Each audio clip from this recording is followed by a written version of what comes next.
Hi guys, welcome back to my channel. I'm Diksha Joshi and today we are going to discuss about 5 most important things जिससे कि आपकी जो जून attempt की preparation है वो आप शुरू कर सकते हो. So I request you all to watch this video till end. और वीडियो में आगे बढ़ने से पहले आप मुझे कमेंट सेक्शन में ये बताइए कि ये आपका कौन सा अटेम्प्ट है. फर्स्ट अटेम्प्ट है, सेकेंड अटेम्प्ट है, थर्ड अटेम्प्ट है या वॉट एवर, जो भी आपका अटेम्प्ट है वो आप मुझे कमेंट सेक्शन में ज़रूर बताइए. And I request you all to watch this video till end. और जिन्होंने अभी तक चैनल को सब्सक्राइब नहीं किया है प्लीज़ आप जाकर सब्सक्राइब कर लीजिए. So let's begin the video. So the first thing is understand the exam format. आपको एग्जाम का फॉर्मेट समझना बहुत इम्पोर्टेंट है. अभी अगर आपका फर्स्ट अटेम्प्ट है तो आपको एग्जाम के बारे में कुछ नहीं पता होगा कि कैसे पेपर होते हैं, कैसे होते हैं. तो उसके लिए आपको क्वेश्चन पेपर्स उठा के देखने पड़ेंगे कि किस पैटर्न में आपका जो एग्ज़ाम है वो होता है. अगर ये आपका सेकंड या थर्ड अटेम्प्ट है तो आपको पेपर पैटर्न तो पता होगा, बट एक बार आपको फिर से गो थ्रू करना है, उसको एनालाइज करना है कि कैसे वो पूछता है, कितने मार्क्स में किस तरह के क्वेश्चन बनते हैं.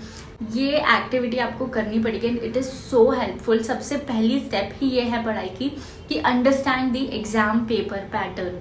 Now the second thing is create a study plan. अभी आपको क्या करना है, स्टडी प्लान को क्रिएट करना है. अब हर पर्सन का अलग अलग पढ़ने का तरीका होता है, अलग अलग उनके टाइमिंग्स होते हैं उठने सोने के. तो आपको अपने हिसाब से आपका टाइम टेबल जो है, आपकी जो प्लान है वो बनाना है. अभी प्लान बनाने के लिए आपको क्या करना, सबसे पहली चीज आपको ये डिसाइड करना है कि मैं कौन सा ग्रुप देने वाला हूँ. 1 ग्रुप, 2 ग्रुप, 3 ग्रुप, मैं क्या क्या देने वाला हूँ. उसका आप एक बार सिलेबस नोट डाउन कर लो. वो सिलेबस को छोटे छोटे पार्ट्स में डिवाइड कर दो और आपके टाइम को छोटे छोटे चंक्स में डिवाइड कर दो. उसके हिसाब से आप आपका एक प्रॉपर शेड्यूल बनाओ कि इस डेट तक मुझे ये चीज कंप्लीट करनी है, इस डेट तक मुझे ये चीज कंप्लीट करनी है. अगर आप लोग चाहते हो कि मैं एक डिटेल्ड वीडियो बनाऊं कि how to create a proper systematic plan, do let me know in the comment section. मैं 1-2 दिन में उस चीज की वीडियो लेकर आ जाऊं. Now the third thing is focus on basics. This is so important. चाहे आप फर्स्ट अटेम्प्ट दे रहे हो, चाहे आप सब्सिक्वेंट कोई अटेम्प्ट दे रहे हो, अगर आपका फर्स्ट अटेम्प्ट है तब तो आपका फोकस जो है वो पूरा कंसेप्ट पे होना चाहिए, क्योंकि यहाँ पर आप पहली बार शुरू कर रहे हो, आप स्क्रैच से शुरू कर रहे हो. तो आपका सारा फोकस कंसेप्ट की अंडरस्टैंडिंग पर होना चाहिए. आपको चीज़ों को याद करने के पीछे नहीं भागना है. याद करना है, डेफिनेटली करना है, बट आपका जो फर्स्ट फोकस है होना चाहिए आपके कंसेप्ट के अंडरस्टैंडिंग पे. और अगर आपका ये सेकंड या थर्ड अटेम्प्ट है, हो सकता है आपने कुछ चीज़ें पहले पढ़ी है, अभी वो भूल गए, फिर से आप कंसेप्ट्स को ब्रश अप करिए. सबसे पहली चीज़ ही यही है कि आप कंसेप्ट्स को ब्रश अप करिए कि जो कंसेप्ट है, जो नहीं समझ में आ रहे उनको समझो. चीज़ों को सिर्फ लर्न करने के पीछे मत भागो, कंसेप्ट को समझने के पीछे भागो. और जब भी आप किसी नेक्स्ट टॉपिक पे मूव ऑन करो तो आप ये चीज़ को मेक श्योर कर लेना कि मेरे को पहले वाला टॉपिक पूरा अच्छे से कंसेप्चुअली क्लियर है, तभी आप दूसरे टॉपिक पर मूव करोगे. वरना क्या होता है, हम आधा ये पढ़ते हैं फिर आधा हम दूसरे पे मूव कर जाते हैं, तो ना ये समझ में आता है ना वो समझ में आता है. इसीलिए हर टॉपिक पे मूव करने के पहले आपको मेक श्योर कर लेना है कि पहला टॉपिक क्लियर है.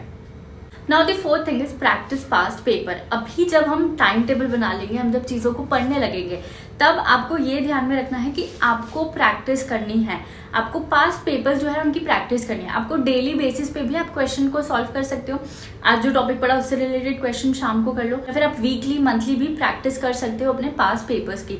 इससे क्या होता है, इससे बहुत फायदा होता है. इससे ये एनालाइज आप कर पाते हो कि मुझसे कितना बन रहा है. ये जो प्रॉब्लम आती है ना कि पढ़ा तो सब कुछ था पर वहां जाके बनता नहीं है, बनता इसलिए नहीं है क्योंकि आपको पता ही नहीं है कि क्वेश्चन कैसे आते हैं. जनरली क्या होता है, जब भी हम बुक में से पढ़ते हैं ना तो आपको चीजें याद हो जाती है कि इस पेज पे ये चीज है या इस कंसेप्ट में ये चीज है, तो हमको ऑटोमेटिकली हम बुक देखते हैं तो हमें वो रिकॉल होने लगता है. पर जब हम पेपर देखते हैं, जब हम क्वेश्चन देखते हैं, तो हमें इसलिए याद नहीं आता क्योंकि हमारे सामने किताब नहीं खुली होती, वो पेज नहीं खुला होता है. ये एक बहुत बड़ी साइकोलॉजी है और ये वर्क करती है.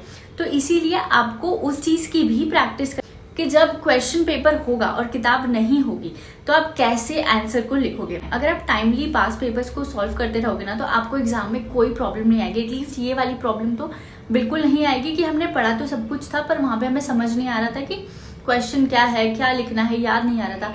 ये चीज आपके साथ कभी नहीं होगी. Now the fifth thing is seek guidance. When ever you think कि नहीं मुझे नहीं समझ आ रहा है या फिर मुझे कंफ्यूजन है या फिर टॉपिक्स क्लियर नहीं है, कभी भी गाइडेंस लेने से हेजिटेट मत करना. कई बार हम ये चीज़ से हेजिटेट करते हैं कि हम कैसे उनसे क्वेश्चन पूछेंगे, हम फैकल्टी से क्वेश्चन नहीं पूछ पाते। तो आपको अगर कोई डाउट है उसको सॉल्व, गाइडेंस लो सामने वाला, हर कोई आपकी हेल्प करना चाहता है।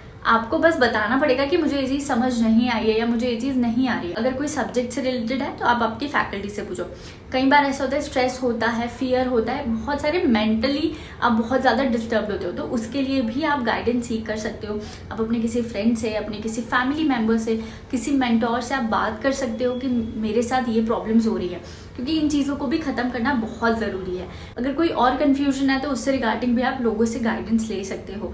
गाइडेंस लेना बुरी बात नहीं है, तो आप जाकर लोगों को अप्रोच कर सकते हो कि आप हमें गाइड कर दो, हम कंफ्यूज है, क्योंकि आप लोगों को तो कुछ भी नहीं पता है ना।